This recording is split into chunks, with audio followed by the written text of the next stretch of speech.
watch this topic in Hindi, skip to the timestamp of 2 minutes 45 seconds. Welcome to Legal Update Program. The topic of discussion is provisions for adulteration of food. First of all, let's see why is it in the news. Recently, the Rajasthan High Court took suo motu cognizance in the matter of public health, protect the present and safeguard the future from food adulteration. Background of the case. The Rajasthan High Court took suo motu cognizance of the increasing issue of food adulteration. The court highlighted that food adulteration is hazardous and violates Article 21 of the Constitution.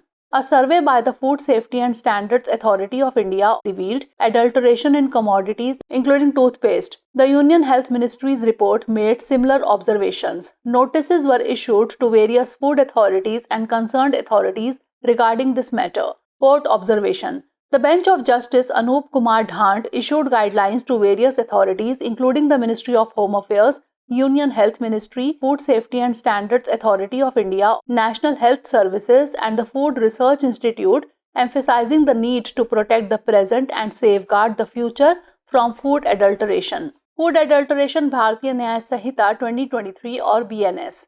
Section 274 of the BNS punishes adulteration of food or drink intended for sale. Whoever adulterates any article of food or drink so as to make such article noxious as food or drink, intending to sell such article as food or drink, or knowing it to be likely that the same will be sold as food or drink, shall be punished with imprisonment of either description for a term which may extend to 6 months, or with fine which may extend to 5,000 rupees, or with both. Earlier it was covered under Section 272 of Indian Penal Code 1860. Case law, Parle Beverages Private Limited versus Thakur Kachraji. In this case, it was determined that although punishments for adulteration are outlined under both the IPC and the Prevention of Food Adulteration Act, no individual should be penalized twice under these provisions. Now is the time for practice question. What does Section 274 of the Bharatiya Nyaya Sanhita 2023 address? Theft, adulteration of food or drink intended for sale, fraudulent financial practices or traffic violations. Send the answer of this question in the comment section. Stay tuned for more such updates. Legal update programme में आपका स्वागत है। आज का हमारा चर्चा का विषय है खाद्य पदार्थों में मिलावट से जुड़े प्रावधान। सबसे पहले जान लेते हैं कि यह चर्चा में क्यों है। हाल ही में राजस्थान उच्च न्यायालय ने सार्वजनिक स्वास्थ्य खाद्य मिलावट से वर्तमान की रक्षा और भविष्य की सुरक्षा के मामले में स्वतः संज्ञान लिया। मामले की पृष्ठभूमि जान लेते हैं। राजस्थान उच्च न्यायालय ने खाद्य पदार्थों में मिलावट के बढ़ते मामले पर स्वतः संज्ञान लिया।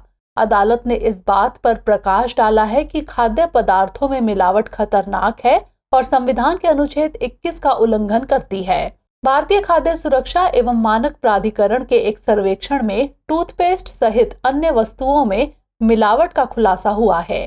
केंद्रीय स्वास्थ्य मंत्रालय की रिपोर्ट में भी इसी प्रकार की टिप्पणियां की गई।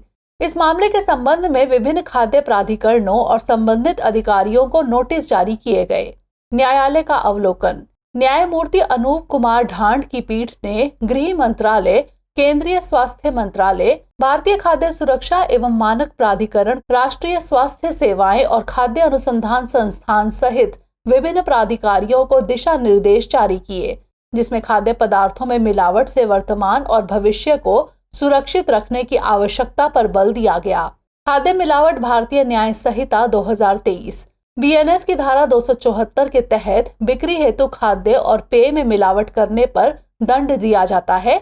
जो कोई किसी खाद्य या पेय पदार्थ में अपमिश्रण करेगा जिससे वह पदार्थ खाद्य या पेय के रूप में हानिकारक हो जाए, उस पदार्थ को खाद्य या पेय के रूप में बेचने का आशय रखते हुए या यह संभाव्य जानते हुए कि उसे खाद्य या पेय के रूप में बेचा जाएगा, वह दोनों में से किसी भांति के कारावास से जिसकी अवधि 6 मास तक की हो सकेगी या जुर्माने से जो 5,000 रुपए तक का हो सकेगा या दोनों से दंडित किया जाएगा। इससे पहले यह भारतीय दंड संहिता 1860 की धारा 272 के अंतर्गत आता था। निर्णय विधि।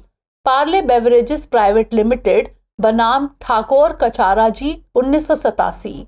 इस मामले में यह निर्धारित किया गया कि यद्यपि भारतीय दंड संहिता और खाद्य अपमिश्रण निवारण अधिनियम दोनों के तहत मिलावट के लिए दंड का प्रावधान है, फिर भी किसी व्यक्ति को इन प्रावधानों के तहत 2 बार दंडित नहीं किया जाना चाहिए। आइए नोट कर लेते हैं अभ्यास प्रश्न। भारतीय न्याय संहिता 2023 की धारा 274 किससे संबंधित है? चोरी, बिक्री के लिए रखे गए खाद्य या पेय पदार्थ में मिलावट, धोखाधड़ी पूर्ण वित्तीय व्यवहार या फिर यातायात नियमों का उल्लंघन। इसका उत्तर हमें कमेंट सेक्शन में जरूर भेजिएगा। धन्यवाद।